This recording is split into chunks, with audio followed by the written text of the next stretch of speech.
महादेवी से बातचीत होने के बाद कार्तिक अपने सोच विचार में बैठा ही था कि अचानक उसे एहसास हुआ कि ऊर्जा के उत्पादन में आसमान के उस कोने में वो अकेला नहीं था। वो अकेला नहीं है। उसने अपने आसपास देखा और ऊर्जा के एक और स्रोत बादल के पार सेनापति जीवन को खड़े हुए देखा।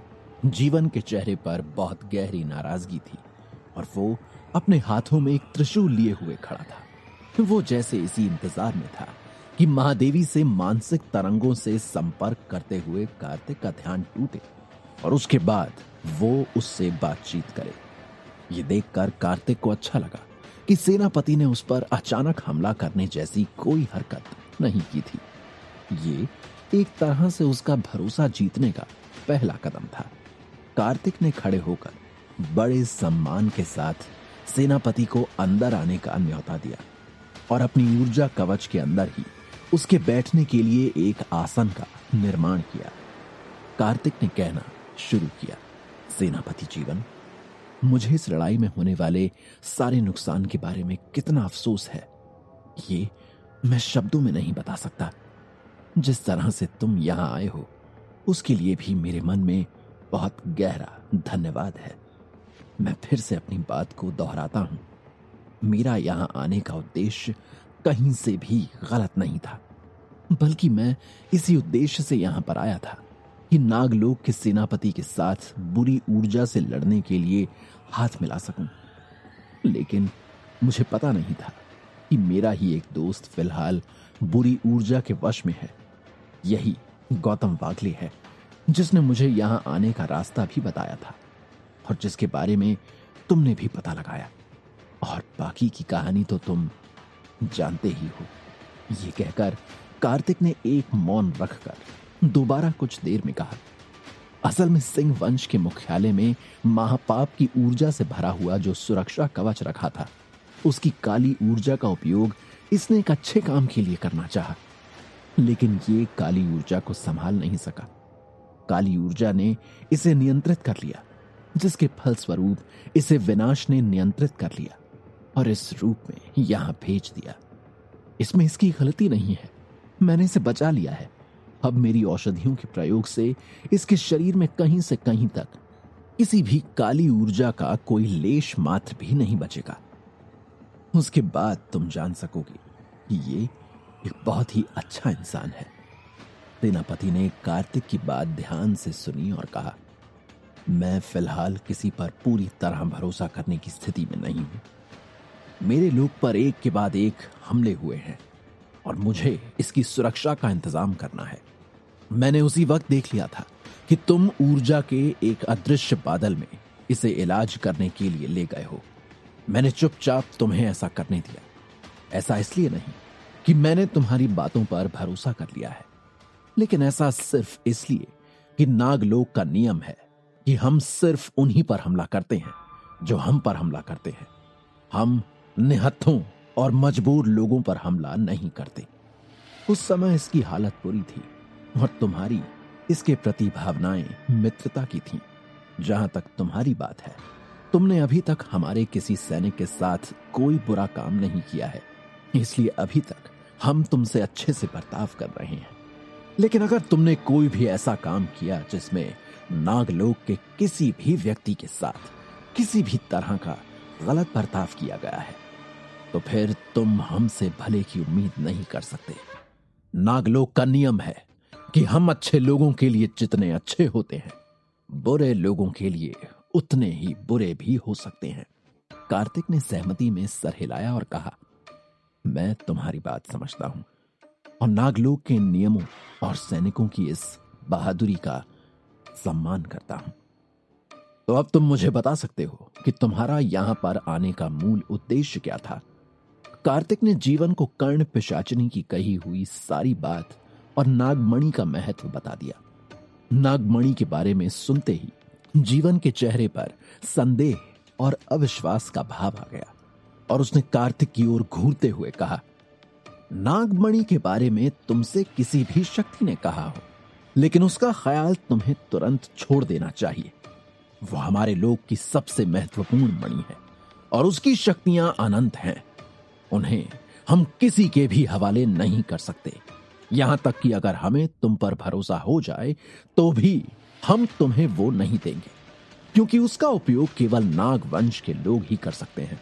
शायद कर्ण पिशाचिनी ने तुम्हें कहा है कि उसके माध्यम से तुम ब्रह्म ऊर्जा तक पहुंच सकते हो, लेकिन तुम्हारे ब्रह्म ऊर्जा तक पहुंचने के काम के लिए हम अपनी मणि तुम्हें दे, ये किसी भी हिसाब से कोई न्याय नहीं होगा। कार्तिक ने जीवन की बात समझते हुए उत्तर दिया। मुझे भी ऐसा ही लगता है, और अब मैं भी यही मानता हूं कि शायद मुझे ऐसी किसी मणि की जरूरत नहीं होगी। उसे किसी से मुझे लेना भी नहीं चाहिए। मैंने तुम्हें सिर्फ वही बात बताई जिसकी वजह से मैं यहां आया था। जब तक मैं यहां आया नहीं था तब तक मुझे इस सारी बात का पता नहीं था। मुझे किसी ब्रह्म ऊर्जा तक पहुंचने का कोई खास शौक नहीं है। मेरी ऊर्जा का स्तर पर्याप्त ऊंचा है और मैं वामन स्तर तक की ऊर्जा का उपयोग कर सकता हूं, जो कि मेरे लिए पर्याप्त है। विनाश से लड़ाई में मुझे तुम्हारा साथ चाहिए, वही मेरे लिए सबसे बड़ी बात होगी।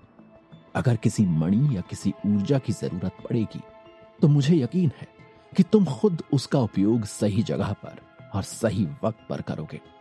इसलिए फिलहाल मेरी तुमसे और कोई उम्मीद या चाह नहीं है, सिवाय इसके कि काली ऊर्जा से होने वाली लड़ाई के खिलाफ मेरा साथ देने के लिए हमेशा तैयार रहना।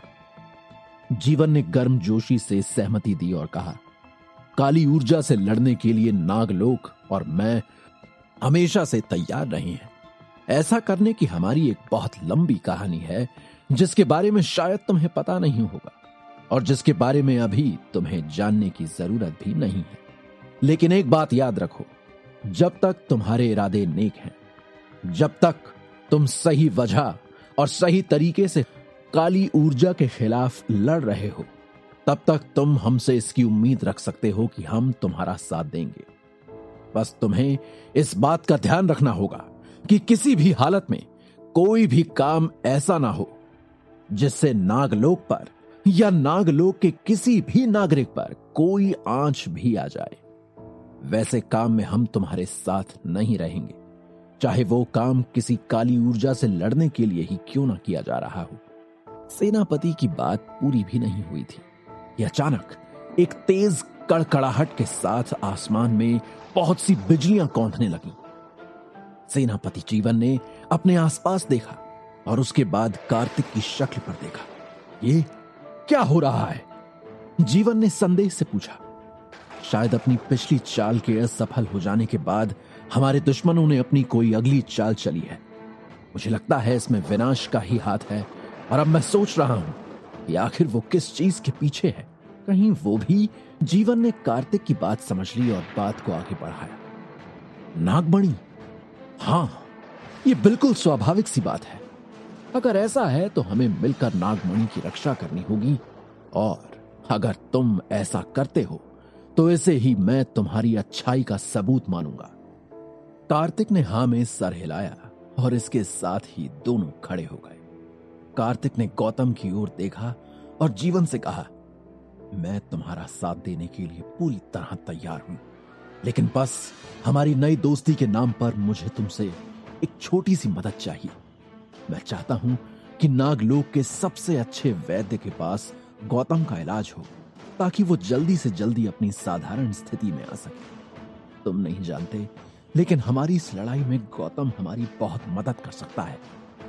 जीवन नाग ने सर हिलाकर हामी भरी और तुरंत अपने हाथों से तरंगे छोड़कर गौतम के शरीर को वहां से गायब कर दिया। इसे मैंने अपने महल में सबसे सुरक्षित जगह पर पहुंचा दिया है।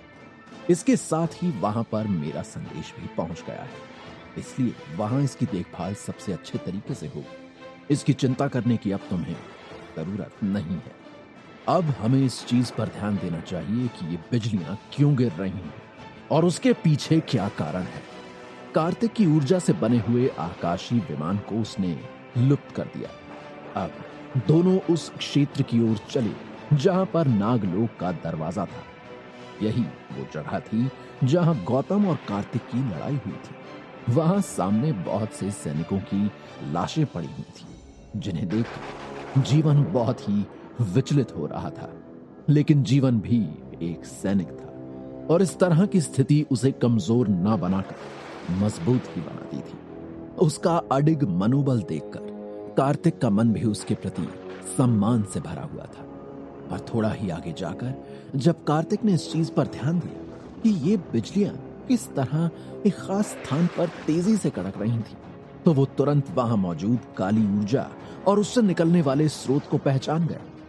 कार्तिक ने सेनापति जीवन की ओर देखा और कहा, इस बार हमारा सामना विनाश के भेजे हुए किसी और इंसान से नहीं, बल्कि खुद विनाश से है।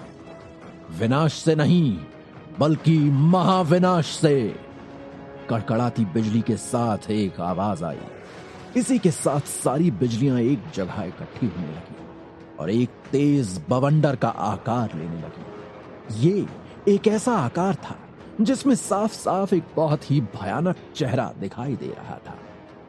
ये चेहरा विनाश के पुराने चेहरे की तरह नहीं था, बल्कि उसकी चमकती आंखों में लाल अंगारे थे और उसके चेहरे से एक बहुत ही तेज काला विकिरण छूट रहा था। जीवन ने तुरंत अपने हाथ जोड़े और वो अपनी शक्ति को एकत्रित करने लगा। जीवन का शरीर किसी अजगर की तरह फूल रहा था और उसकी त्वचा में नीला रंग घुल रहा था। अब जीवन ने आंखें खोली तो उसकी आंखों से किरणें निकलने लगी, जिनकी रोशनी में वो चेहरा और भी साफ दिख रहा था। अब विनाश खुलकर कार्तिक के सामने आ गया था और वो लड़ाई जो बहुत लंबे समय से उसके मन में चल रही थी, उसने उसे पूरा करने का इरादा कर लिया था। उसके शब्दों में एक बहुत भयानक सच था। अब वो सिर्फ विनाश नहीं, बल्कि वो महाविनाश था, क्योंकि उसके पास काल दानव की वो शक्ति भी थी जो अब किसी मोहर की जंजीर में बंधी हुई नहीं थी। वो आजाद था, वो बहुत शक्तिशाली था, वो महाविनाश था। क्या कार्तिक कर सकेगा इस भयानक शक्ति का सामना? आगे का हाल जानने के लिए सुनते रहिए पॉकेट एफएम पर कैप्टन कार्तिक की कहानी का अगला भाग।